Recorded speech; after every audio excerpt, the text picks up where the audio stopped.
దేవుని నామమునకు మహిమ కలుగునుగాక. ఈ ఉదయకాలము మీకందరికీ వందనాలు తెలియచేస్తున్నాను. ఈ దినము మిమ్ములను బలపరచు దేవుని మాట. యెహోవా నామము బలమైన దుర్గము, నీతిమంతుడు అందులోనికి పరిగెత్తి సురక్షితముగా ఉండును. సామెతల గ్రంథము 18వ అధ్యాయము 10వ వచనం. దేవుని యొక్క నామము మనలను సంరక్షించే కోట లాంటిది. భద్రత లేని పరిస్థితులలో, క్షేమము లేని కాలంలో ఆయన నామము వలననే సురక్షితముగా ఉండగలం.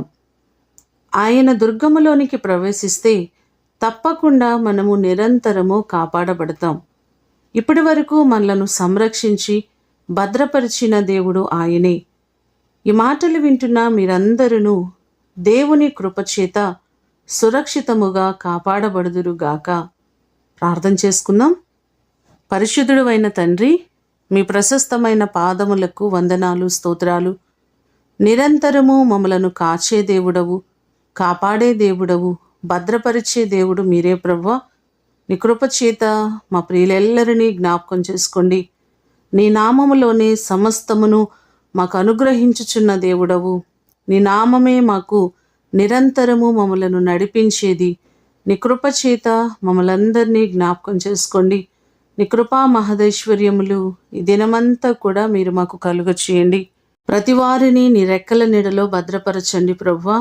మీ యొద్ద మాత్రమే సురక్షితమైన విధానం ఉంది. నీ సన్నిధిలో మాత్రమే మేము క్షేమంగా ఉండగలం ప్రభువా.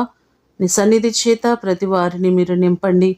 ఈ దినము కొరకు వందనాలు, కృతజ్ఞతలు మీకు తెలియచేస్తూ యేసు అతి శ్రేష్టమైన నామమున అడిగి వేడుకొని పొందియున్నాము తండ్రి. ఆమేన్. దేవుడు మిమ్ములను దీవించునుగాక.